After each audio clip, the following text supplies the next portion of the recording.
إبراهيم وعلى آل إبراهيم في العالمين إنك حميد مجيد.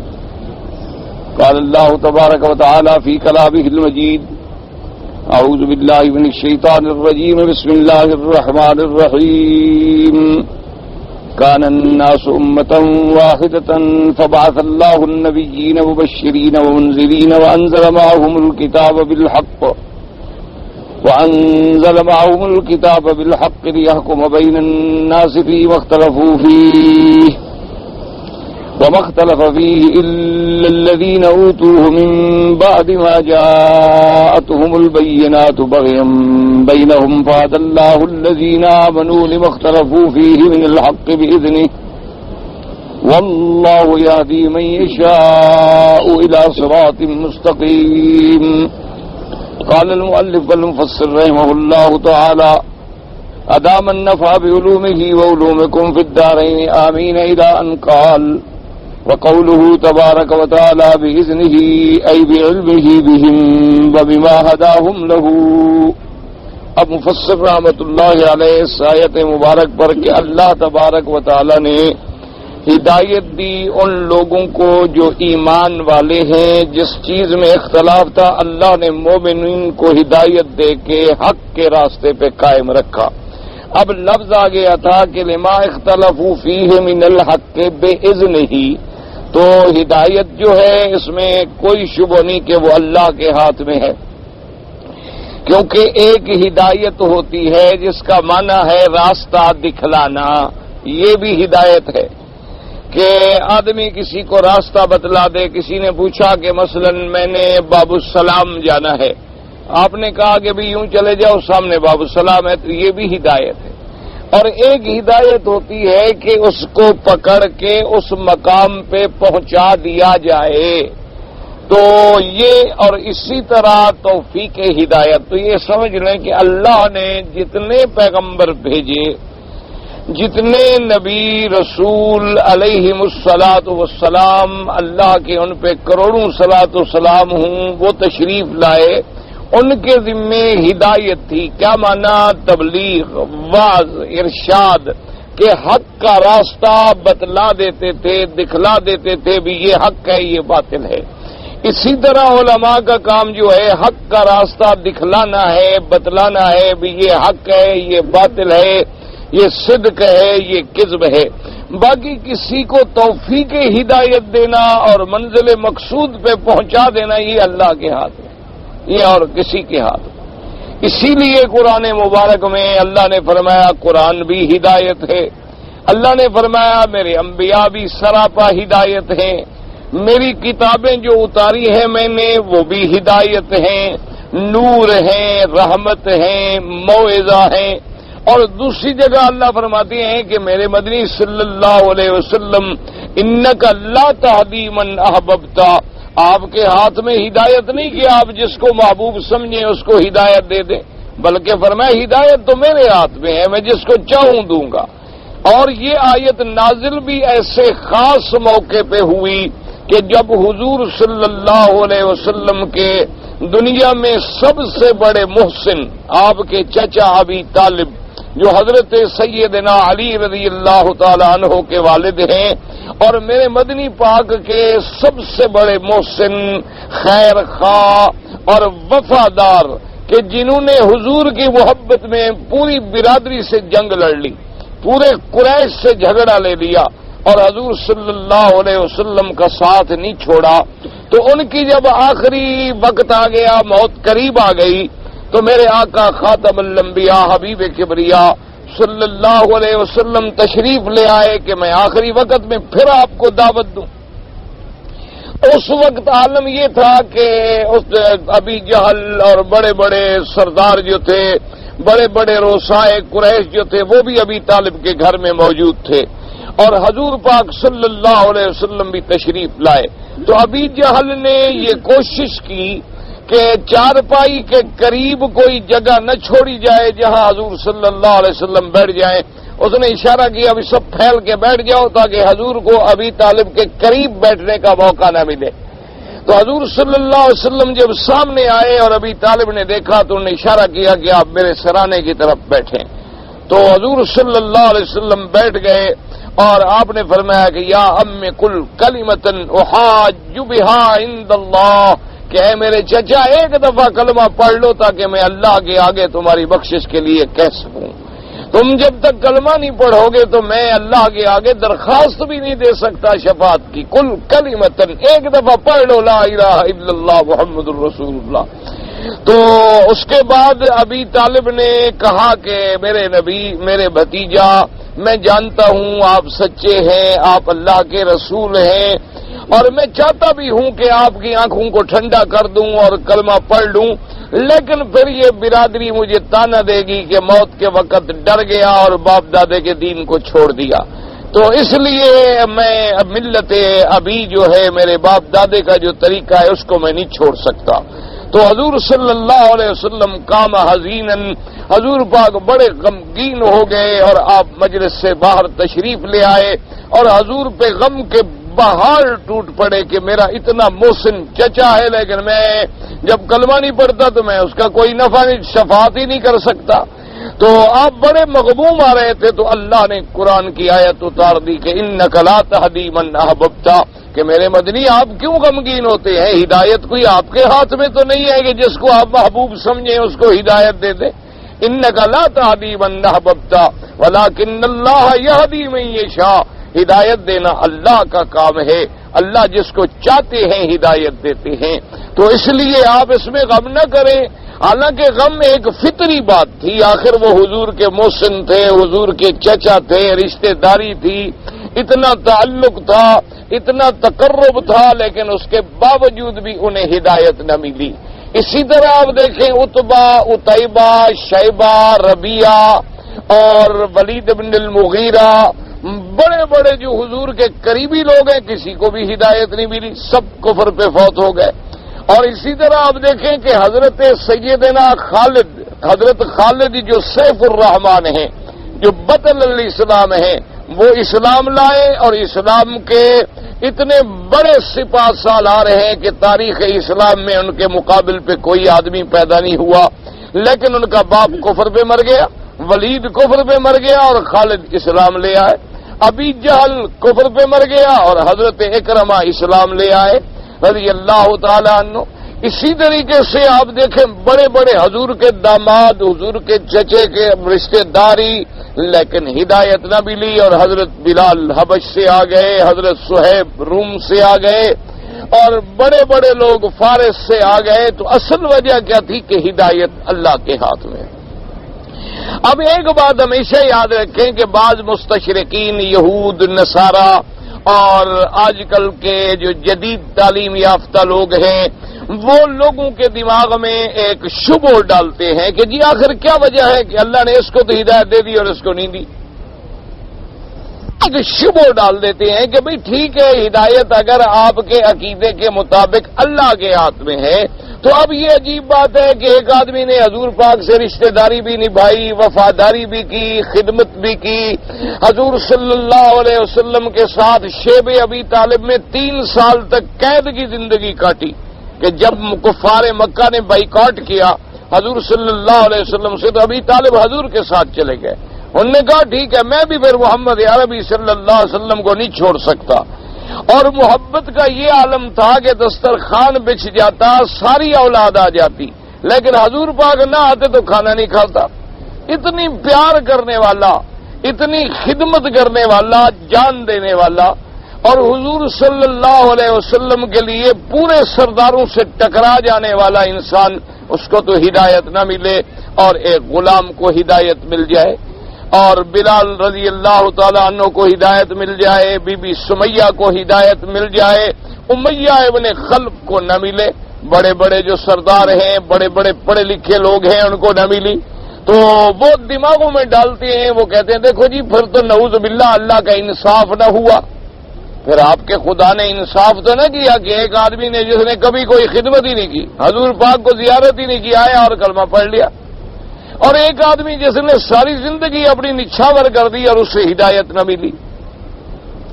تو ایک یاد رکھیں، اس کا ایک جواب جو ہے علماء اسلام کے نزدیک سب سے پہلا تو یہ ہے کہ بھئی یہ معاملے اللہ کے ہیں، اور ہم بندے ہیں، ہم انسان ہیں، ہم مخلوق ہیں، اور ہمیں یہ کوئی حق نہیں پہنچ سکتا کہ ہم اللہ تبارک و تعالیٰ کے کسی مسئلے پہ اعتراض کریں۔ اور قرآن نے بھی ہمیں کہہ دیا ہے کہ لا یسأل عما یفعل وہم یسألون۔ اللہ نے فرمایا جو میں کروں مجھ سے تو کوئی پوچھنے والا نہیں، تم سے ہم پوچھیں گے، تم تو پوچھے جاؤ گے، لیکن ہم سے کون پوچھ سکتا ہے؟ ہماری مرضی، ہم بادشاہ ہیں، جس کو چاہے نواز دیں اور جس کو چاہے محروم کر دیں۔ تو ایک یاد رکھیں، ایک جواب تو یہ ہے کہ بھئی اللہ کے معاملے میں مخلوق کو اعتراض کا حق بھی نہیں ہے۔ اچھا، اور ایک جواب خود سیدنا علی رضی اللہ تعالی عنہ نے دیا۔ حضرت علی رضی اللہ تعالی عنہ سے ایک یہودی نے پوچھا کہ اس نے کہا جی یہ عجیب بات ہے کہ اس کو تو ہدایت مل جائے اور اس کو ہدایت نہ ملے، اس کو اللہ جنت بھیج دیں، اس کو جہنم بھیج دیں، یہ عجیب بات ہے، ہمیں سمجھ نہیں آتی۔ تو سیدنا علی رضی اللہ تعالیٰ عنہ نے فرمایا کہ مجھے یہ بتاؤ کہ اللہ نے جو کچھ کیا ہے، اس کو جنت دی، اس کو جہنم دی، یہ سب کچھ اس نے اپنے ملک میں کیا ہے یا تمہارے ملک میں کیا ہے؟ اس نے کہا جی کہ ہے تو اس کا ملک، ہمارا ملک تو کوئی نہیں۔ انہوں نے کہا اللہ نے اپنے بندوں کو ایک کو جنت دی، ایک کو جہنم دی، یہ دونوں بندے کس کے ہیں؟ تو ملک کس کا ہے؟ ملک کس کا ہے؟ مخلوق کس کی ہے؟ تو انہوں نے کہا ظلم تو تب ہوتا جب اللہ تیرے ملک میں تصرف کرتے۔ دیکھو نا، اب مثلا ایک معمولی سی بات ہے کہ یہ اینک جو ہے ایک عارضی ملک ہے، میری ہے، میں اگر ان کو دے دوں یا ان کو دے دوں، کوئی کسی کو اعتراض کا کیا حق ہے؟ میں نے تو اپنے ملک میں تصرف کیا ہے۔ اگر میں آپ کی جیب کی اینک چھین کے اس کو دے دوں تو یہ تو ظلم ہے کہ بھئی ملک آپ کا تھا اور تصرف میں نے کیا۔ اگر میں اپنے ملک میں تصرف کروں، میں اس کو بیچ دوں، میں اس کو ہدیہ کر دوں، میں اس کو گھر میں رکھ دوں، میں پہننا چھوڑ دوں، میں استعمال چھوڑ دوں، تو میری اپنی چیز ہے۔ تو اگر ایک مجازی مالک کو اتنا اختیار ہے کہ وہ جو چاہے تصرف کرے، تو جو حقیقی مالک ہے اس کو بھی اختیار ہے کہ وہ جو چاہے تصرف کرے۔ ایک دوسری بات، یہ بات یاد رکھیں کہ اللہ تبارک و تعالی کا کوئی فیصلہ بھی عدل سے باہر نہیں ہوتا، اور اللہ تبارک و تعالیٰ کی صفت یہ ہے کہ وہ علام الغیوب ہے اور علیم بذات الصدور ہے۔ تو اللہ نے جس کو جنت میں بھیجا ہے اس کو اپنے علم سے پتا ہے کہ یہ جنت کا مستحق ہے اور ہدایت کا مستحق ہے، اور جس کو اللہ تبارک و تعالیٰ نے جہنم میں ڈالا ہے وہ جانتے ہیں کہ یہ اسی بات کا مستحق ہے۔ ہمارے سامنے چونکہ سارے معلومات نہیں ہوتے، ہم اعتراض کرتے ہیں، ہمارا علم چونکہ بڑا محدود ہوتا ہے۔ اب جیسے دیکھیں نا جی، آپ باغ میں جائیں مثال کے طور پہ، آپ وہاں جا کے دیکھیں کہ مالی ہے، بیلدار ہیں، بڑے بڑے لوہے کے انہوں نے جناب بیکراز لیے ہوئے ہیں اور بوٹیوں کو کاٹ رہے ہیں، پتے کاٹ رہے ہیں، کہیں سے ٹہنی توڑ رہے ہیں، کہیں سے کوئی اکھاڑ رہے ہیں، کہیں سے کوئی پودے کو نکال کے باہر ڈال رہے ہیں۔ تو اب ایک آدمی دیکھے وہ کہے گا یہ پاگل ہو گئے؟ زمین بنائی، محنت کی، کھاد ڈالی، پودے لگائے، سردی گرمی سے ان کو بچایا، حفاظت کی، 3-4 سال کے بعد یہ عجیب بے وقوف لوگ ہیں کہ کاٹ چھاڑ شروع کر دی۔ تو نہ جاننے والا اعتراض کرے گا، لیکن جو جاننے والا ہے وہ کہے گا بھئی نہیں، وہ مالی ہے یار، یہ تمہارا کام تھوڑا ہے۔ اس کو پتا ہے کہ اگر میں نے یہ ٹہنی نہ کاٹی تو اس کا حسن سارا بگڑ جائے گا، اگر میں نے یہ پھل نہ کاٹا تو آئندہ جو پھل لگے گا یہ برباد ہو جائے گا پودا۔ وہ جو کچھ کر رہا ہے اس کو پتا ہے، تم بلا وجہ اعتراض کر رہے ہو۔ وہ تو سب کو اپنے ایک حسن میں لا رہا ہے، یہ کاٹنا، تراشنا، پتا کاٹ ڈالنا، کسی کا تو اب دیکھیں نا نئے نئے آم نکلتے ہیں، دوسرے سال ان کو ثمر لگ جاتا ہے، مالی کاٹ دیتا ہے۔ اس کو پتا ہے میں نے رہنے دیا تو یہ تو پورا پودا ہی ٹوٹ جائے گا، پھر اگلے سال کیا لگے گا؟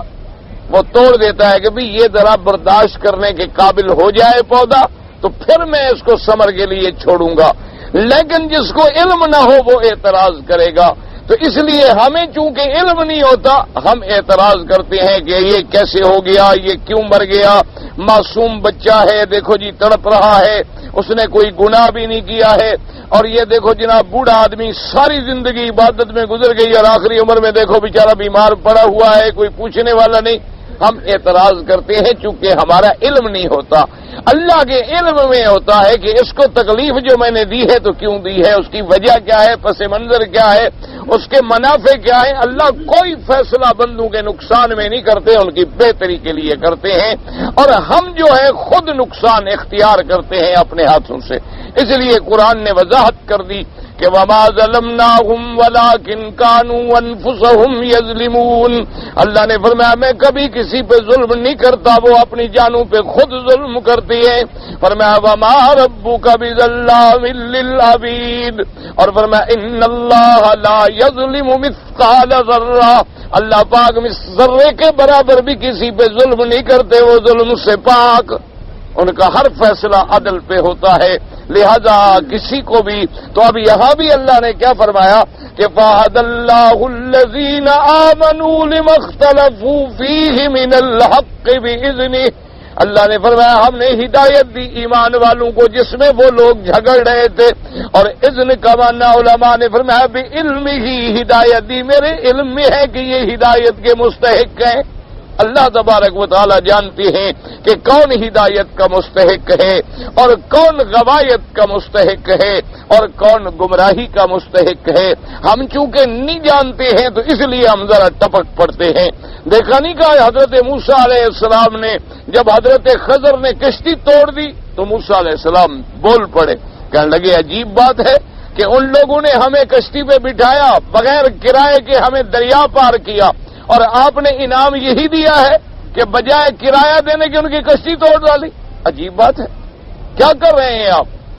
تو انہوں نے کہا کہ حضرت موسیٰ علیہ السلام آپ چپ رہیں, آپ ٹھیک ہے رسول ہیں, نبی ہیں, اللہ نے آپ کو شریعت کا علم دیا ہے, آپ ظاہری باتوں پہ عمل کرتے ہیں, جو تکوینیات کے علوم ہیں آپ کو ان کا پتہ نہیں ہے. اب جب بات کھولی تو موسیٰ علیہ السلام کو سمجھے اما السفینۃ فکانت لمساکین یعملون فی البحر فاردت ان اعیبها وکان وراءهم ملک یأخذ کل سفینۃ غصبا. اب جب حقیقت کھولی فرمایا موسیٰ علیہ السلام آپ کیا کہہ رہے ہیں, یہ کشتی جو ہے یہ غریب لوگ ہیں, ان کی روزگار اسی کشتی سے ہے اور کوئی ذریعہ معاش نہیں ہے, اور بادشاہ بگاڑ میں کشتیاں پکڑ رہا ہے. تو اب بادشاہ کے کرندے آئیں گے, سب کشتیاں پکڑ کے لے جائیں گے, اس کو ٹوٹا ہوا دیکھیں گے تو چھوڑ جائیں گے کہ بھئی یہ تو بیکار ہے, چھوڑو یار, یہ تو پرانی ٹوٹی ہوئی, اس کو ہم کیا کریں گے. تو ان غریبوں کی کشتی بچانے کے لیے میں نے توڑی تھی, ایک پھٹا توڑ دیا, وہ لگا لیں گے, بعد میں اپنا کام کرتے رہیں گے. اور آپ کو چونکہ اس حقیقت کا پتہ نہیں تھا آپ اعتراض کر بیٹھے.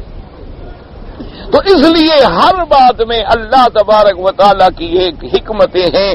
اللہ کے فیصلوں پہ اعتراض وہی کرتا ہے جو اللہ کے علوم قرآن سے جاہل ہے, اور جس کو اللہ نے علم دیا ہے وہ کہتے ہیں آمنا باللہ, اللہ تیرے ہر حکم پہ ہمارا ایمان, کہ اللہ جو تو فرماتا ہے تیرا ہر فیصلہ برحق ہے, ہمیں کوئی اعتراض نہیں ہے. سمعنا و اطعنا, ہم نے تیرا ہر حکم سنا اور مانا ہے, اور تجھ سے ہم بخشش کے طلبگار ہیں. تو اس لیے یہاں بھی فرمایا کہ بِإِذْنِ مانا بِعِلْمِهِ, کہ اللہ نے جس کو ہدایت دی اپنے علم کے ساتھ دی ہے. یہ نہیں کہ اس کو اتفاقیہ مل جائے, کہ جیسے یہ ہوتا ہے نا کہ کبھی کبھی آپ نشانہ باز نہیں ہوتے, لیکن کبھی مارے تو پتھر نشانے پہ لگ جاتا ہے, تو اس کو نشانے باز نہیں کہا جاتا. تو اللہ کا فیصلہ یہ نہیں ہوتا کہ نعوذ باللہ کبھی اتفاق سے ایسا ہو گیا, بلکہ علم کامل اور علم محیط کا مالک جو ہے صرف اللہ ہے, باقی سب کا علم ناقص ہے. تو اس کے ہر چیز علم میں ہے کہ میں نے کیا فیصلہ کرنا ہے. اس لیے آگے ایک قاعدہ کلیہ بیان کر دیا, فرمایا واللہ یہدی من یشاء الی صراط مستقیم, اور فرمایا اللہ تبارک و تعالی ہدایت دیتی ہیں جس کو چاہتی ہے صراط مستقیم کی, سیدھا راستہ. صراط کا معنی طریق, راستہ. مستقیم کا معنی ایسا راستہ جس میں کوئی ٹیڑھا پن نہ ہو, کوئی کجی نہ ہو. آپ دیکھیں نا جی, ایک راستہ تو ہوتا ہے لیکن راستہ ٹیڑھا ہے, راستہ تو ہوتا ہے لیکن راستے میں بڑے کھڈے اور گہرے گہرے غار ہیں. راستہ تو ہے لیکن کبھی دائیں کبھی بائیں کبھی الجھ جاتا ہے. ایک بالکل عین صراط مستقیم. تو اسلام جو ہے یہ صراط مستقیم ہے. اور صراط مستقیم سے کیوں تشبیہ دی کہ جیسے آپ ایک سڑک پکڑیں تو سیدھے مدینہ منورہ پہنچ جائیں, ایک سڑک پکڑیں تو سیدھے کعبے میں پہنچ جائیں. اگر آپ دین اسلام کی سڑک پہ چل پڑے تو سیدھے جنت میں پہنچ جائیں گے. اس لیے اس کو ہمیشہ تسبیح دی جاتی ہے صراط سے. اهدنا الصراط المستقیم صراط الذین انعمت علیہم غیر المغضوب علیہم ولا الضالین. اس لیے یہاں بھی فرمایا فہدى اللہ الذین آمنوا لما اختلفوا فیہ من الحق بإذنہ. اب مفسر فرماتے ہیں قال ينجي الله يهدي من يشاء ای من خلقہ, جس کو چاہیں اپنی مخلوقات میں سے ہدایت دیں.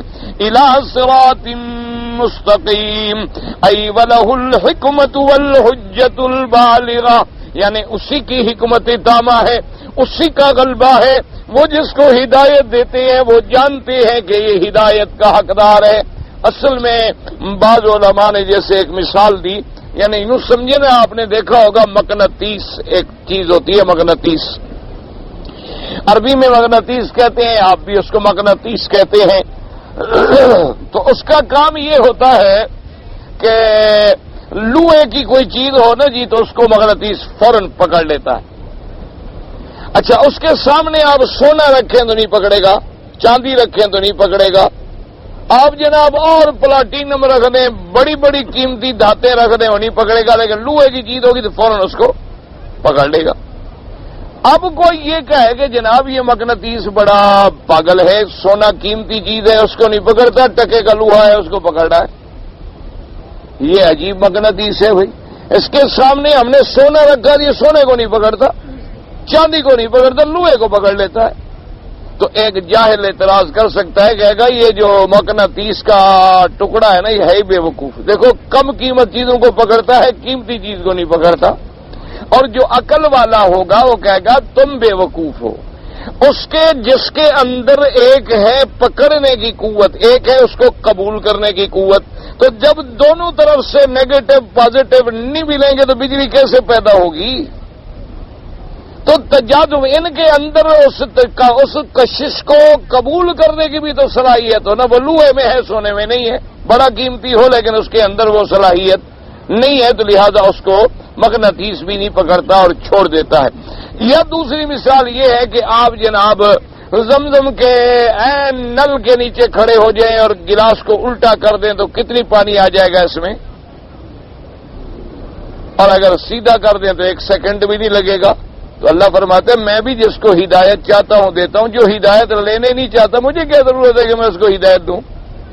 وہ بھی تو ہدایت لینے والا بنے, مانگنے والا بنے, میرے راستے پہ آئے, مجھ سے طلب کرے, پھر ہی میں ہدایت دوں گا. وہ تو لینا ہی نہیں چاہتا. وہ تو کہتے ہیں میرے باپ دادے کا دین جو ہے بڑا ٹھیک ٹھاک ہے, میں اپنے باپ دادے کے طریقے پر ہوں, تو میں تو بادشاہوں کا بادشاہ ہوں, پھر مجھے کیا ضرورت ہے کہ میں اس کو زبردستی ہدایت دے دوں. تو اس لیے سوال یہ ہے کہ اگر ایک مریض علاج کرانا ہی نہ چاہے تو ڈاکٹر کا کیا گناہ ہے؟ ڈاکٹر صاحب تو پھر یہی کہیں گے کہ بھئی آپ کا مریض تعاون نہیں کرتا, آپ اس کو لے جائیں. ہم کہتے ہیں لسی مت پیو, یہ 2 گلن پی جاتا ہے. ہم کہتے ہیں جناب میٹھا نہیں کھانا ہے تو یہ اللہ کا فضل ہے. میرا اپنے ایک دوست ہے شوگر کا مریض ہے, اللہ ہر مریض کو, ہر بیمار کو شفا دے.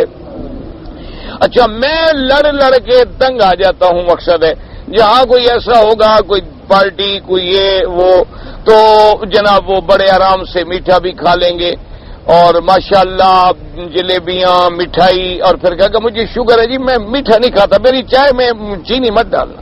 او بھائی ابھی تم آدھا کلو تو ہمارے سامنے جلیبی کھا گئے ہو اور 1 چمچی چینی مت ڈالو, کوئی عقل کی بات کرو.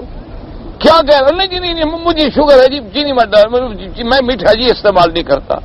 تو اب ایک آدمی اگر بچنا نہیں چاہتا تو اس کا آپ کیا کریں گے؟ اس لیے ہمیشہ یاد رکھیں, ایک دفعہ سیدہ عائشہ صدیقہ رضی اللہ تعالی عنہا نے سوال کیا حضور پاک سے, سرکار دو عالم صلی اللہ علیہ وسلم سے کہ یا رسول اللہ فلاں آدمی جو گزرا ہے نا زمانے کفر میں, بڑا سخی تھا، کتنی سینکڑوں آدمیوں کو روز کا کھانا کھلاتا تھا، اونٹ ذبح کرتا تھا، اور راستے میں رات کو آگ جلا دیتا تھا کہ بھی لوگ دور سے روشنی دیکھیں تو مہمان مسافر پہنچ جائیں۔ اگلے زمانے میں عربوں کے اندر ایک مثال تھی، لوگ کہتے تھے کثیر الرماد، کہ فلاں آدمی کے گھر کے باہر راکھ کے ڈھیر لگے ہوئے ہیں۔ کیا مانا؟ بڑا سخی ہے، کیوں؟ دیگیں پکیں گی تو راکھ نکلے گی نا، جہاں آگ ہی نہ جلے تو راکھ کیا نکلے گی؟ اسی طرح جیسے آپ نے دیکھا نا بنو کلاب، وہ نسبت ہو گئی بڑے کتے رکھنے والے، کیا مانا؟ بڑا مال تھا ان کے پاس، ہزاروں جانور تھے، تو اب ان کی نگرانی کون کر سکتا ہے؟ ان کو رکھنے پڑتے تھے پھر کلاب۔ اس وجہ سے وہ آپ نے بی بی صاحبہ نے کہا حضور اس نے بڑے غلام خرید کر کے آزاد کرائے، بڑی خیراتیں کی، بڑی سخاوت کی، اس کو قیامت میں کوئی فائدہ ہوگا؟ حضور نے فرمایا چونکہ وہ شرک پہ مر گیا اس کو کوئی فائدہ نہیں ہوگا۔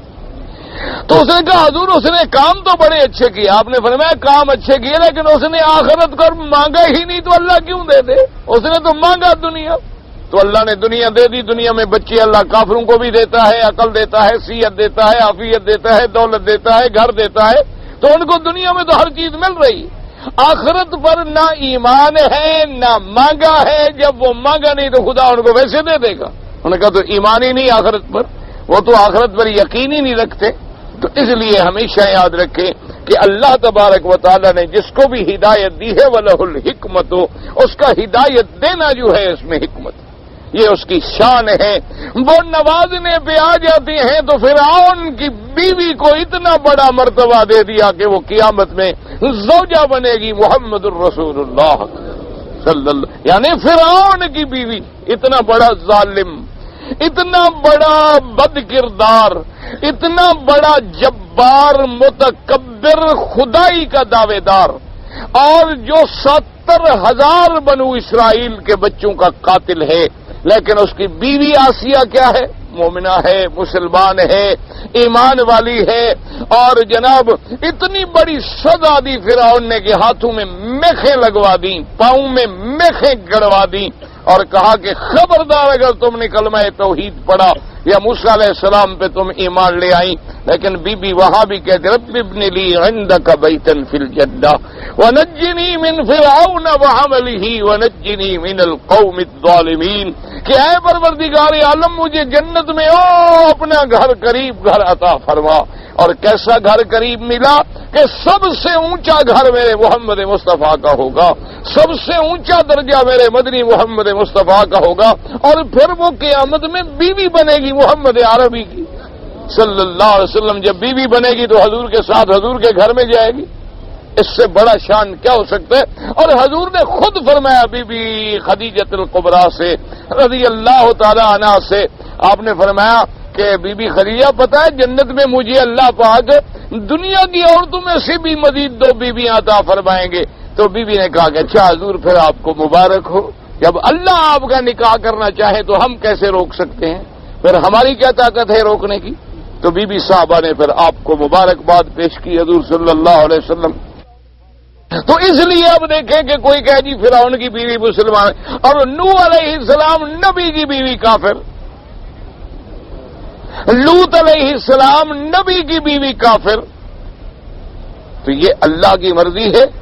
اسی لیے علماء نے لکھا ہے نا کہ آپ دیکھیں کہ ایک موسیٰ علیہ السلام یعنی رسول ہیں، اور ایک سامری ہے، اس کا نام بھی موسیٰ تھا، سامری جو ہے اس کا نام بھی موسیٰ تھا۔ اب دیکھیں کہ سامری جو ہے یہ ولد الحرام تھا، اس کو ماں نے پیدا ہونے کے بعد غار میں پھینک دیا، لیکن اللہ کی حکمت ہے، اللہ نے فرشتے کی ڈیوٹی لگائی کہ اس کی حفاظت کرو۔ فرشتہ حفاظت کرتا رہا، فرشتہ انگلیوں پہ لا کے اس کو شہد چٹواتا رہا، کھلاتا رہا، تربیت کرتا رہا۔ اچھا اس نے یعنی فرشتے سے تربیت پائی اور بڑا ہو کے سامری بنا اور بت پرست بنا اور مشرک بنا اور لوگوں کو گمراہ کرنے والا بنا۔ اور موسیٰ علیہ السلام کہاں بچپن گزرا؟ فرعون کے گھر میں وہ نبی بنا۔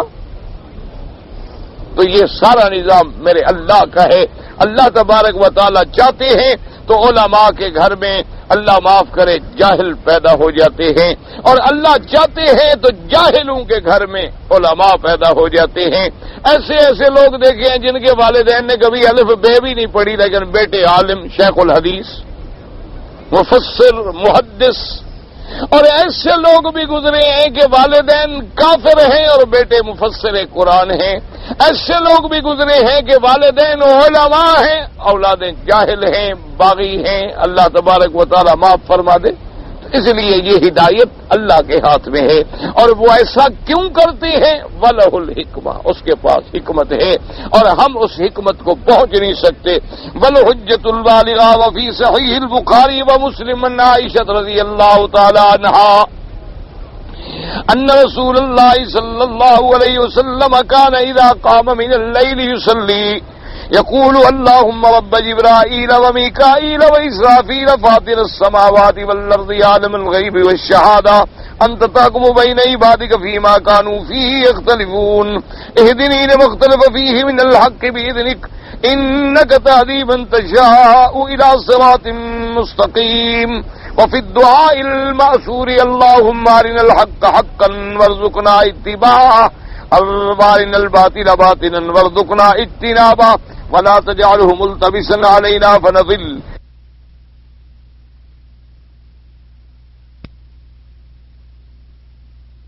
اللہ کی رحمت کے بغیر ملتی بھی نہیں، اور سب سے افضل وقت ہوتا ہے رات کا آخری حصہ، آخری حصے میں، اور حقیقت یہ ہے اگر آپ کوشش کریں تو کوئی مشکل بھی نہیں ہے۔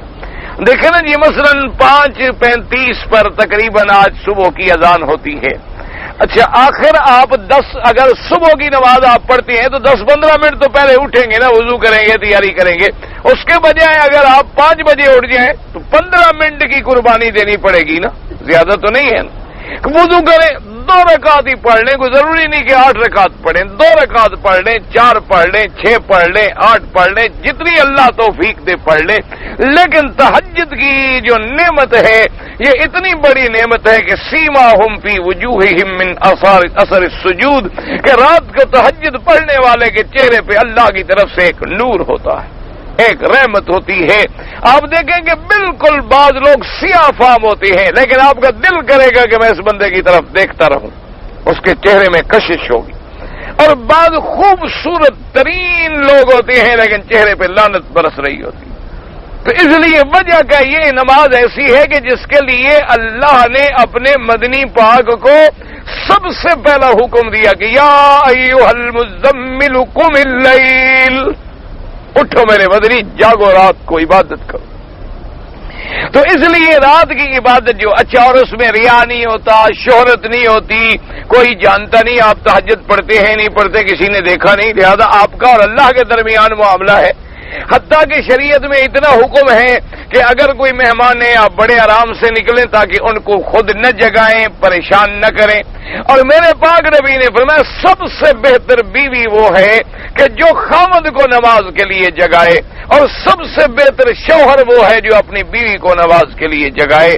اللہ تبارک و تعالی سے دعا کریں کہ اللہ پاک آپ کو اور ہمیں بھی تہجد کی نعمت جو ہے نصیب فرما دے۔ وہ ایک مثل مشہور ہے نا کہ ایک بادشاہ گزرے ہیں آپ کے ہند میں، تو انہوں نے حضرت اپنے سکتی رحمت اللہ علیہ، حضرت نظام الدین اولیاء رحمت اللہ علیہ کو لکھا کہ میں چاہتا ہوں کہ اپنے ملک میں سے خصوصی طور پر بعض فلاں علاقے کی جو جاگیریں ہیں اور جو ہزاروں ایکڑ پہ مشتمل تھیں وہ آپ کے لنگر کے لیے میں وقف کر دوں، یا آپ کچھ حصہ مقرر فرما دیں، مثلا جتنا کہیں میں وہ آپ کو دے دوں۔ انہوں نے بعد میں بادشاہ کو خط لکھا کہ اللہ نے جب ہمیں رات کی شاہی دی ہے، نوازا ہے، ہمیں تمہاری کسی دولت کی ضرورت نہیں، کہ جب ہمیں رات کو اٹھنا نصیب ہو جاتا ہے اور اپنے رب سے مانگنا نصیب ہو جاتا ہے تو پھر اس کے خزانے میں کوئی کمی ہے کہ اس کو چھوڑ کے میں تو اس سے مانگوں؟ کوئی عقل کی بات کرو۔ یہ تو ہمارا یقین نہیں، ہم اللہ سے مانگتے بھی ہیں اور دل میں بھی ہوتا ہے پتہ نہیں یار ملتا ہے نہیں ملتا، چلو بھی ٹھیک ہے مانگ لو یار، مانگ تو لو، اچھا آج ہو گئے ہیں عمرے پہ مانگ تو لو، لیکن مولانا آدمی عمرے پہ ہے تو اس کو کچھ ملا ہے، اس کو کچھ نہیں ملا، جیسی ہے اسی طرح چلو گیا۔ تو جب ہمارا یہ عالم ہو متذبذب ہونے کا، کہتے ہیں جی زمزم پی رہے ہیں شفا نہیں ہوتی، گولیاں 18 ساتھ کھا رہے ہیں، زمزم بھی پی رہے ہیں، تو نہ گولیوں پر ایمان نہ زمزم پر ایمان، منافق کو کیسے شفا ملے؟ یہ تو تب ملے گی نا جب ہمارا یقین کامل ہوگا، تب فیصلے ہوں گے۔ اور بڑے لوگ ہیں جنہوں نے ساری زندگی ماں سوائے زمزم کے کوئی چیز استعمال ہی نہیں کی، اللہ نے ساری مشکلات ان کی زمزم سے حل کر دی۔ یہ تو اپنے اپنے ایمان کی بات ہے۔ تو اس لیے اللہ تبارک و تعالیٰ سے جب یقین کا دیکھے کہ میرا مدنی اس رات کو کھڑے، اور پھر حضور کی تہجد، پتہ ہے حضور کیسے تہجد پڑھتے تھے؟ سورت بقرہ کے بعد آل عمران کے بعد سورت نساء، سورت مائدہ، سورت انعام، یعنی 8 پارے بھی میرے پاک نبی نے ایک رکعت میں پڑھے ہیں۔ ہماری تو تہجد ہی ایسے ہوتی ہے، اللہ اکبر اللہ اکبر اللہ اکبر اللہ اکبر، یعنی ماشاء اللہ ہمارے لوگ دیکھتے ہیں نا، ہم سنتیں پڑھتے ہیں فجر کی، امام صاحب تکبیر کہیں نا اللہ اکبر، ابھی امام فاتحہ ختم نہیں کرے گا، یہ 2 رکعتیں پڑھ کے آ جائیں گے، اللہ اکبر، سنتیں پڑھ لی۔ یہ دھیلے کا فائدہ نہیں، بالکل نماز نہیں ہوتی، ایک بات یاد رکھ، اس سے بہتر ہے کہ آپ نہ پڑھیں، اپنا وقت کیوں ضائع کرتے ہیں؟ حضور پاک نے فرمایا کہ جو آدمی نماز ایسے پڑھے جیسے مرغا دانے چگتا ہے، اللہ اکبر اللہ اکبر اللہ اکبر اللہ اکبر، ایکسپریس ٹرین نکل پڑی ہے، بس اس کا کوئی آگے سٹاپ ہی نہیں ہے، فرمایا یہ تو نماز نہیں ہوتی۔ آخر خود اندازہ کرو بھی، امام نے ابھی 1 رکعت نہیں پڑھی، ابھی فاتحہ نہیں ختم کی، اس نے ولضالین آمین ابھی نہیں کہا، اور تم نے 2 رکعتیں بھی پڑھ لی، تو کوئی عقل کریں، آخر یہ کوئی نماز ہے؟ اچھا ابھی روز کہتے ہیں جی کیسے پڑھیں؟ ابھی 5 نمازیں جو امام کے پیچھے پڑھتے ہو، وہ کتنی دیر سجدہ کرتا ہے، کتنی دیر سیدھا ہو کے بیٹھتا ہے، کتنی دیر رکوع میں لگاتا ہے، کتنی دیر سیدھا ہو کے کھڑتا ہے؟ تمہیں 5 دفعہ تو دن میں وہ سکھا رہا ہے، پھر بھی نہ سیکھو تو آدمی کیا کرے؟ ہر 5 نمازیں الحمدللہ تم امام کے پیچھے پڑھ رہے ہو، تو آخر ہمیں بھی سیکھنا چاہیے کہ ہم نے رکوع کیسے کرنا ہے، سجدہ کیسے کرنا ہے، کتنی دیر لگانی ہے، اور اس میں تسبیحات جو ہم نے پڑھنی ہے، تو کوئی بات سمجھ تو آئے، سبحان ربی الاعلی جو ہم کہہ رہے ہیں، پتہ تو لگے کہ کہہ کیا رہے ہیں، سبحان ربی العظیم، پتہ تو لگے کہ ہم کیا کہہ رہے ہیں، التحیات للہ والصلوات والطیبات کیا کہہ رہے ہیں، پتہ تو لگے ہمارے منہ میں لفظ کیا نکل رہا ہے، نہیں السلام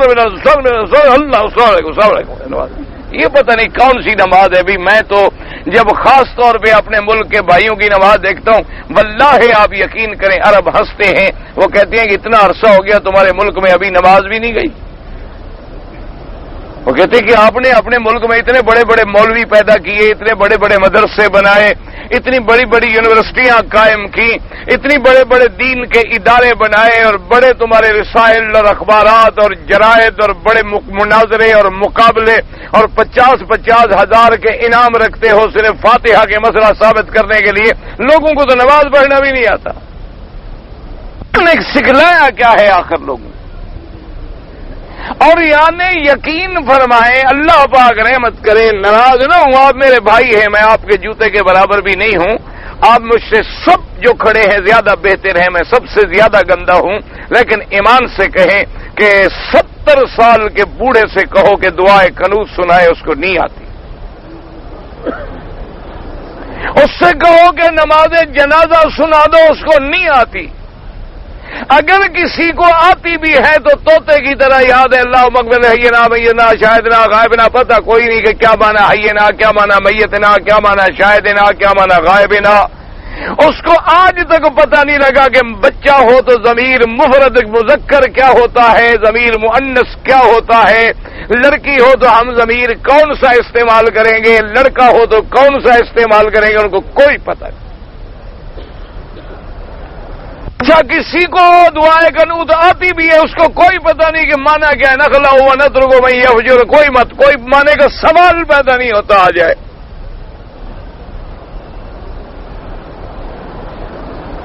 اگر ترجمہ آ جائے ایمان سے کہو تو پھر وہ آدمی شرک کر سکتا ہے جو کہ اللہم ایاک نعبد، لَنُصَلِّي وَنَسْجُدُ، جب یہ مانا آ جائے کہ اللہ ہم صرف تیری ہی عبادت کرتے ہیں، صرف تیری ہی عبادت، پھر وہ غیر کو سجدہ کر سکتا ہے؟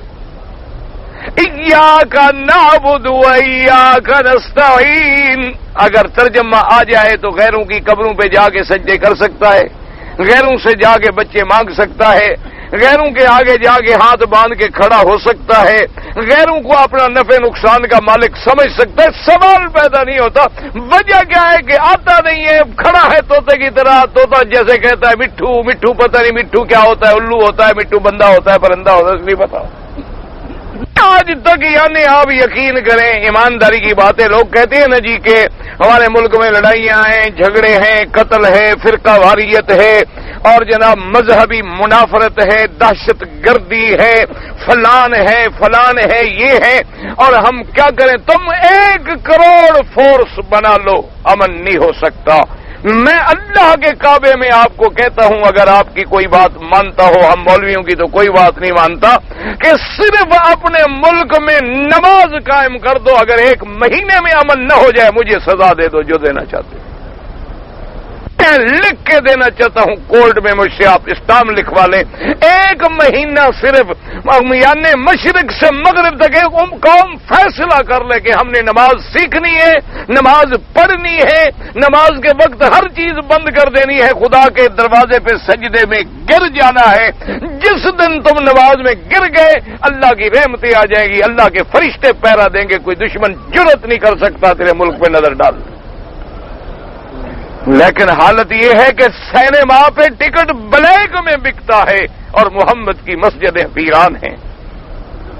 VCR پہ 5 روپے کی ٹکٹ دے کے لوگ بیٹھتے ہیں، کرسیاں نہیں ملتی ہیں، اور جمعہ کے دن مسجدوں میں 2 صفیں ہوتی ہیں۔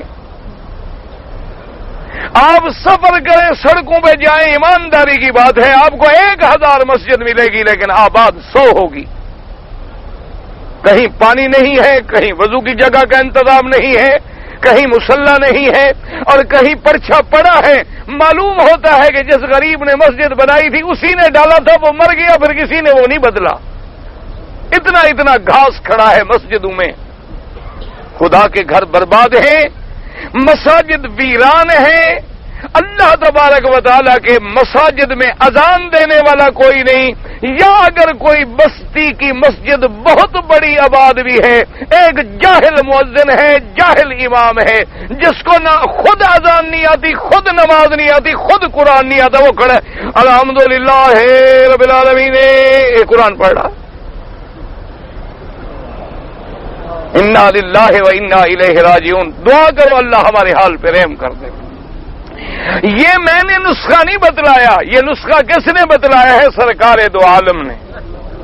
میرے مدنی نے فرمایا ما نزل بلاء الا بذنب وما رفعت الا بتوبۃ، فرمایا کوئی مصیبت نازل نہیں ہوتی جب تک کہ تم گناہ نہیں کرتے، اور وہ مصیبت کبھی نہیں ٹلتی جب تک تم اللہ کے دروازے پہ گر نہیں جاتے ہو، وہ کبھی نہیں ٹل سکتی۔ کبھی امن نہیں مل سکتا، کبھی سکون نہیں مل سکتا۔ آپ لاکھ لارڈ نکالے کے قانون آزما لیں، آپ لاکھ فورسز بنا لیں، آپ لاکھ پارلیمان میں فیصلے کر لیں، کچھ نہیں ہوگا جب تک تم محمد مدنی کے دروازے پہ نہیں آؤ۔ نجات نہیں مل سکتی۔ اسلام کے نام لینے کے بعد اگر اسلام کی بنیادوں پہ تم خود کلہڑے چلا دو تو پھر اللہ تمہاری حفاظت کرے گا؟ سوال پیدا نہیں ہوتا۔ پھر یہ ہوگا کہ کبھی تم رولنگ سٹون بن جاؤ گے، لوگوں کی ٹھوکروں میں آ جاؤ گے، اور پھر تم کافروں کے سامنے بھی آنکھ اٹھا کے بات نہیں کر سکو گے، اور تمہارے پاس طاقت کب آئے گی؟ جب میرا مولا راضی ہوگا۔ اور اللہ نے فرمایا کہ وَمَن نُّصْرُ إِلَّا مِنْ عِندِ اللَّهِ، مدد میرے ہاتھ میں ہے اور کوئی تمہاری مدد نہیں کر سکتا۔ نصرت دینے والا میں ہوں اور کوئی نہیں ہے۔ اب دیکھیں کہ میرے مدنی رات کو کھڑے ہیں تہجد میں، اور اس کے بعد دعا کیا مانگ رہے ہیں؟ اللہم رب جبرائیل و میکائیل و اسرافیل، اے رب جبرائیل، اے رب میکائیل، اے رب اسرافیل، فاطر السماوات والارض عالم الغیب والشہادہ آسمانوں کے پیدا کرنے والے، زمینوں کے پیدا کرنے والے، ظاہر اور چھپی چیزوں کے جاننے والے، انت تحکم بین عبادک فیما کانوا فیہ یختلفون، تو ہی فیصلہ کرنے والا ہے اپنے بندوں کے درمیان میں جب وہ اختلاف کرتی ہیں، اور میرا اللہ مجھے ہدایت دے جس میں لوگ اختلاف کریں، مجھے حق پہ اپنے علم سے اپنے حکم سے ہدایت عطا فرما، انک تہدی، تو ہدایت دینے والا ہے جس کو چاہے صراط مستقیم کی۔ اور اسی طرح میرے مدنی یہ دعا فرماتی اللہم ارنا الحق حقا وارزقنا اتباعہ، اللہ ہمیں حق کو حق سمجھنے کی بھی توفیق عطا فرما، یہ نہیں کہ ہم حق سنتے رہیں لیکن حق کو سمجھ نہ سکے، حق کو حق نہ جان سکے۔ وَأَرِنَا الْبَاطِلَ بَاطِلًا، اللہ باطل کو ہماری نظروں میں بھی باطل بنا، کہیں باطل کو ہم حق نہ سمجھ بیٹھے، کہیں حق کو ہم باطل نہ سمجھ بیٹھے، اور ہمیں باطل سے بچاؤ۔ اور وَلَا تَجْعَلْهُ مُلْتَبِسًا عَلَيْنَا فَنَضِلَّ، اللہ حق اور باطل ہمارے اوپر گڈمڈ نہ ہو جائے کہ ہم گمراہ ہو جائیں، کہ حق اور باطل مل جائے، پتہ نہیں یہ حق ہے پتہ نہیں یہ حق ہے جیسے ہے۔ اور اس کے بعد میرے مدنی پاک نے دعا کی، فرمایا وَجْعَلْنَا لِلْمُتَّقِينَ إِمَامًا، اور میرا اللہ ہمیں اپنی ذات سے ڈرنے والوں کی امامت نصیب فرما، ہمیں ان کا امام بنا جو تجھ سے ڈرنے والے ہیں۔ اور آج حالت کیا ہے، نہ امام ڈرنے والا ہے نہ مقتدی ڈرنے والے ہیں، سیدھی سی بات ہے۔ ناراض نہ ہوں، آج کل ہمارے امام جو ہیں وہ بھی کرائے کے اور مقتدی جو ہیں وہ بھی دکھلاوے کے، دونوں طرف سے اللہ تبارک و تعالی رحمت کرے، حال جو ہے ختم ہے۔ تو اس لیے بہرحال اللہ سے دعا کریں، وہ رحمت رحیم ہے، ان کی رحمت جوش میں آ جائے تو پھر ہمیں بھی بچا لے، ورنہ ہم اب بالکل آخری حدوں پہ ہیں۔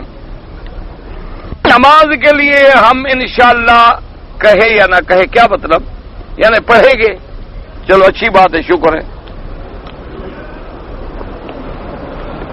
شب رات جو ہے میں نے کل بھی عرض کر دیا تھا، میرے بھائی مسئلے کو سمجھا کرو کہ بعض لوگوں نے شب برات کو، اصل میں ایک تو ہم لوگوں نے اس کا نام ہی بگاڑ دیا نا، شب رات۔ شب تو ویسے رات کو کہتے ہیں، رات ہو گئی، شب رات کیا مانا، شب کہتے ہیں رات کو، رات مانا رات، شب مانا رات۔ اصل اچھا بعض کہہ دیں گے شب برات، اصل لفظ تھا شب براعت، یعنی ایسی رات جس میں اللہ اپنے بندوں کو جہنم سے خلاصی کے پروانے دیتے ہیں، ان کی براعت کا فیصلہ فرماتے ہیں کہ بھئی ان کو جہنم سے بچاؤ۔ تو اب براعت کو بگاڑتے ہم نے شب برات بنا دیا، شب برات کو بگاڑتے شب رات بنا دی۔ پہلے تو ہم نے اس کا نام بگاڑا ہے۔ دوسری بات یاد رکھو کہ جو یہ عقیدہ ہے کہ اس رات میں رزق بڑھتا ہے کم ہوتا ہے، تقدیر کے فیصلے ہوتے ہیں، یہ کسی قرآن کی آیت یا صحیح حدیث میں ثابت نہیں ہے۔ مسئلے کو سمجھو، یہ نہیں کہ تم عبادت نہ کرو، کیوں نہ کرو، کسی نے منع تو نہیں کیا کہ تم مہینے میں عبادت نہ کرو، تم جتنا اللہ توفیق دے سارا مہینہ عبادت کرو، ہر رات عبادت کرو، یہ تو رحمت کی راتیں ہیں، شعبان کا مہینہ ہے، مکہ مکرمہ ہے، مسجد الحرام ہے، رمضان کی آمد ہے، جتنا اللہ تجھے توفیق دے۔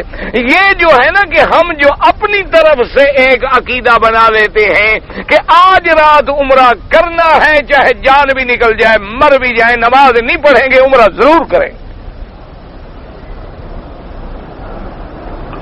جو گاڑیاں لگی ہوتی ہیں ماشاءاللہ جیسے حج آ گیا ہو، اور فجر کی نماز سب بسوں میں بیٹھے ہوئے تھے، واپس جا رہے تھے، بھائی نماز جب دعا کرو جی، دعا کرو جی، تو کوئی فائدہ نہیں۔ ایک نماز چھوڑنے والا امام احمد ابن حنبل رحمۃ اللہ علیہ کے نزدیک کافر ہو جاتا ہے، ایک نماز چھوڑنے والا۔ اچھا رات کو ہم ساری رات طواف کرتے رہے، صبح نماز چھوڑ دی تو کافر بن کے فائدہ کیا ہوا رات جاگنے کا؟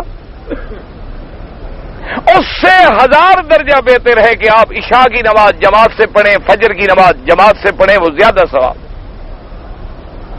حتیٰ کہ میرے پاک نبی نے فرمایا کہ لیلۃ القدر کی رات میں جس بندے نے عشاء کی نماز جماعت سے پڑھی اور فجر کی نماز جماعت سے پڑھی فقد اخذ بحظ وافر، فرمایا وہ سب سے بڑا حصہ لے گیا۔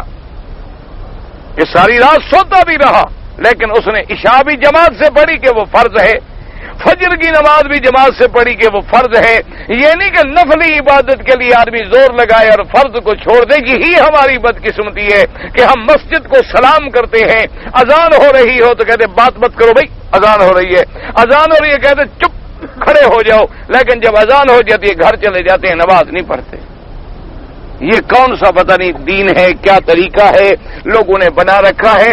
بات سمجھیں، بعض ضعیف حدیثوں میں اس رات کے بارے میں فضیلت کا ذکر آیا ہے. بعض بڑے بڑے علماء نے بھی اس کے بارے میں اپنی کتابوں میں لکھا ہے کہ یہ بڑی برکت والی رات ہے، لیکن کسی صحیح حدیث پاک سے اس کے بارے میں کچھ ثابت نہیں.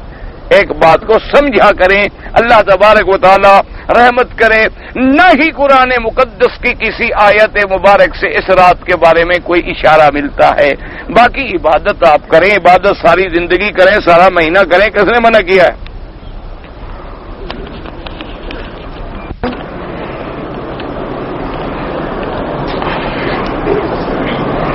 کہتے جی کہ ہم مدینہ شریف سے واپسی کے وقت میں جب آئے تو لا علمی کی وجہ سے ہم نے میقات سے احرام نہیں باندھا اور سیدھا مدینہ منورہ آ گئے. تو حضور کی شریعت کو 1400 سال گزر گئے، آپ کو علم کب آئے گا؟ کتنا عرصہ مزید درکار ہے علم حاصل کرنے کے لیے؟ کوئی 1000 سال اور چاہیے؟ نہ ہمیں کب علم آئے گا؟ کھانے کا ہمیں علم ہے، روٹی کا ہمیں علم ہے، اینک کا ہمیں علم ہے کہ فلاں کمپنی کی اچھی ہوتی ہے، گھڑی کا بھی ہمیں علم ہے، سوٹ پہننے کا بھی ہمیں علم ہے، اور ہر چیز کا علم ہے. ایک علم نہیں تو دین محمد مصطفیٰ کا علم نہیں. یہ اتنا لاوارث یتیم دین ہے کہ اس کے بارے میں آپ سیکھنا نہیں چاہتے. آپ یورپ جائیں، کسی ملک میں جائیں، سب سے پہلے ایمبیسی سے جا کے آپ ان کے گائیڈ بک لیتے ہیں کہ جی بک لیٹ دیں ہمیں، جی نقشہ کیا ہے، وہاں کون کون سی چیزیں دیکھنے والی ہیں، ہوٹلوں کے ریٹ کیا ہیں، کرنسی کا ریٹ کیا ہے. ایک دین نبی ایسا ہے کہ مکے مدینے آئے نا چلو جی ٹھیک ہے، جیسے لوگ کریں گے ہم بھی کر دیں گے، نہیں کریں گے تو ہم بھی نہیں کریں گے. یہ تو کوئی مخول ہو گیا اللہ کے دین کے ساتھ. آپ جناب عمرہ بھی قضا کریں، ایک بکری دم بھی ادا کریں تاکہ آئندہ انشاءاللہ کبھی غلطی نہیں کریں گے.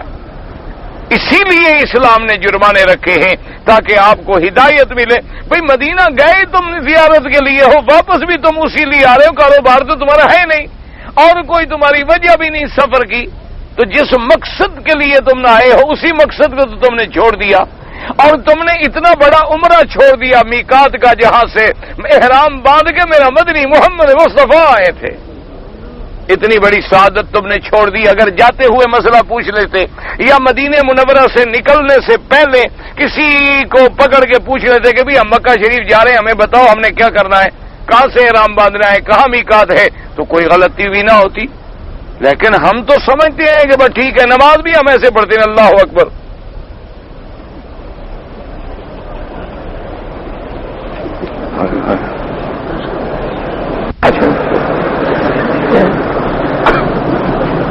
یہ دائیں والا کیا کر رہا ہے؟ اس نے ہاتھ اٹھائے، اس نے بھی اٹھا لیا، اس نے نہیں اٹھایا، اس نے نہیں اٹھایا. وہ رکوع میں چلا جائے، یہ رکوع میں چلا جائے.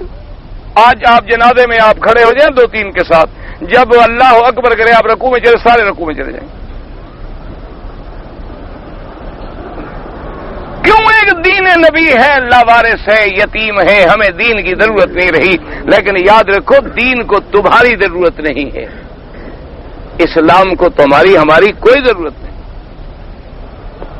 اگر نعوذ باللہ ثم نعوذ باللہ ثم نعوذ باللہ روئے زمین کے لوگ اسلام چھوڑ دیں، اللہ کو کوئی نقصان نہیں. اللہ اس بات پہ قادر ہے، وَيَسْتَبْدِلْ قَوْمًا غَيْرَكُمْ ثُمَّ لَا يَكُونُوا أَمْثَالَكُمْ. اللہ نے فرمایا میں تو جب چاہوں تمہیں فنا کر کے ایک نئی قوم پیدا کر دوں، تمہارا نام و نشان تک بھی مٹ جائے، تمہیں پوچھنے والا بھی کوئی نہ رہے، تمہارا نام لینے والا بھی کوئی نہ رہے. یہ تو میرا کرم ہے کہ میں تمہیں تباہ نہیں کرتا، یہ تو اللہ کا کرم ہے کہ اللہ ہمیں ہلاک نہیں کرتے ہیں. دین سیکھو خدا کے لیے نماز سیکھو، روزہ سیکھو کہ اب رمضان شریف آ رہا ہے، روزہ کیسے رکھنا ہے، سیام کیا ہے، صلات کیا ہے، عمرہ کیا ہے، حج کیا ہے، اور کرنے سے پہلے سیکھو۔ 2 منٹ کی بات ہے، غسل کرنا ہے، 2 چادریں باندھنی ہیں، 2 رکعت پڑھنی ہے، لبیک اللہم لبیک، احرام ہو گیا۔ مکے میں آئے، طواف کیا، صفا مروہ دوڑے، بالوں پہ اس طرح پھرا، احرام کھل گیا۔ اتنی تو بات ہے، کون سا مشکل مسئلہ کیا ہے اس میں؟ اور اللہ نے دین کتنی آسان بنایا ہے کہ طواف کرنا ہے، اللہ نے فرمایا کوئی وظیفہ نہیں، حجر اسود سے شروع کر اللہ اکبر، اور جو مرضی آئے پڑھتا رہے، کچھ نہ آئے چپ کر کے چکر لگا لے، قبول میں کر لوں۔ لیکن ہم سیکھیں نہ تو کیا کریں بھائی؟ روزے کی حالت میں مسواک کر سکتے ہیں، بالکل کر سکتے ہیں، تیل لگا سکتے ہیں، قبر پر جا کر قرآن پڑھنا جائز ہے، کوئی منع نہیں۔ لیکن ہمارے ہاں جو رواج ہے نا جی کہ بڑا آدمی مر جائے تو ماشاءاللہ حافظ 8-10 آ جاتے ہیں، غریب مر جائے کون آتے کوئی؟ کبھی غریب کی قبر پر تم نے دیکھا ہے حافظ کاری پڑھتا ہوا؟ اور بڑا آدمی کوئی مر جائے سبحان اللہ، بلاؤ جی حافظوں کو، آج ہی ہم نے 50 ختم کیے، 5 لاکھ ختم کرو۔ جس نے خود قرآن کبھی نہیں پڑھا کیا فائدہ ہوگا اس کو؟ اور جس شریف آدمی نے زندگی میں کبھی قرآن کھول کے نہیں پڑھا اس کے لیے آپ بخش رہے۔ تو آپ قرآن پڑھ سکتے ہیں، لیکن یہ جو رواج ہے کہ قبر پہ آدمی بٹھا دو، وہ وظیفہ لے، تنخواہیں لے، قرآن پڑھے، نہیں، آپ گزرے، آپ نے دعا مانگی، کوئی آیت پڑھ کے دی، اللہ ان کا ثواب عطا فرما، اللہ قادر ہیں، بالکل دیتے ہیں، کوئی منع نہیں ہے۔ جو آدمی شعبان میں 13 سے 15 تک روزہ رکھتا ہے بالکل جائز ہے، ہر مہینے 13، 14، 15 کے جو روزے رکھتا ہے وہ ضرور رکھے۔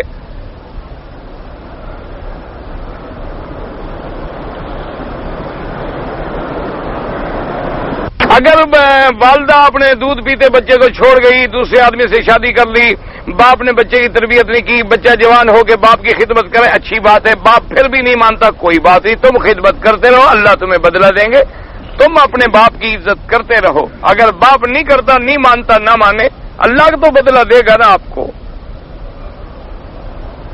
میرے ساتھی کراچی سے اپنی بیوی کے ساتھ آئے، بیوی نے تو احرام باندھ لیا لیکن خاوند نے احرام نہیں باندھا، اس لیے کہ وہ مکہ میں رہتے تھے۔ اچھا، مکے کے رہنے والے کو اور گناہ کرنا چاہیے؟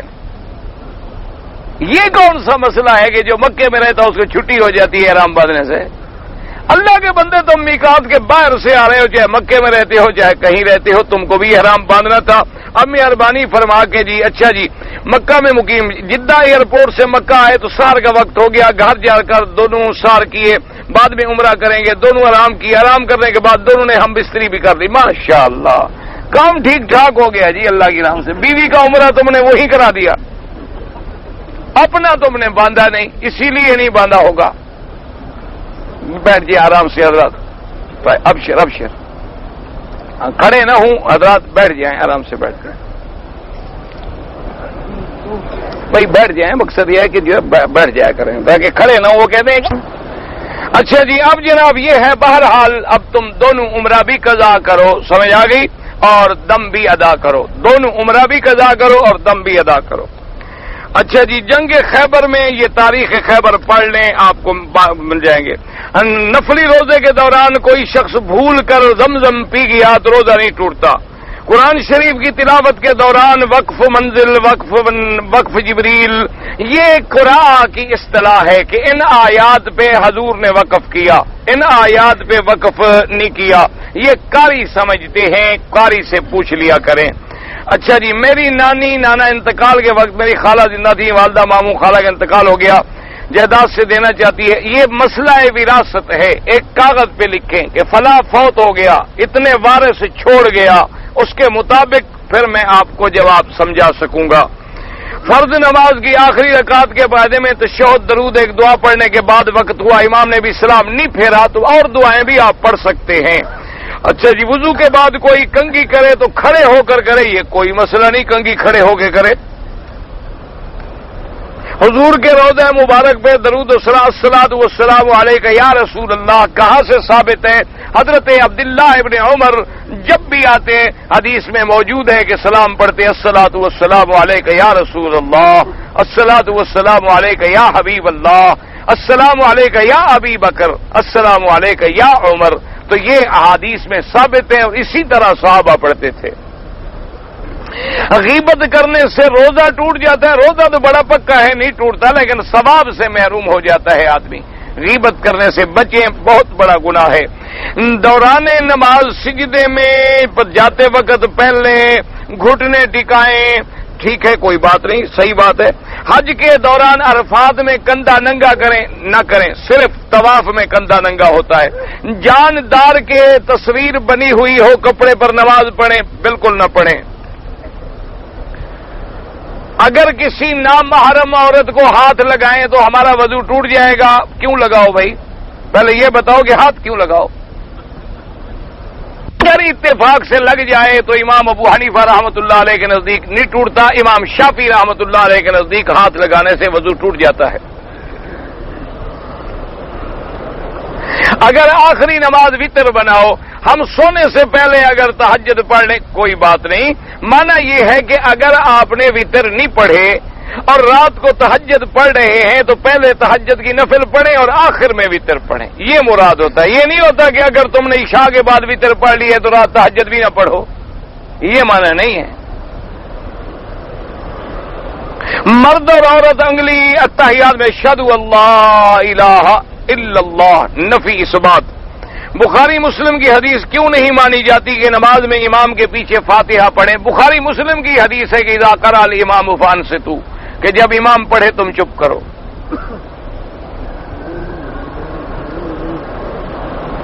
ہم تو مانتے ہیں، ہم تو ساری حدیثیں مانتے ہیں الحمدللہ.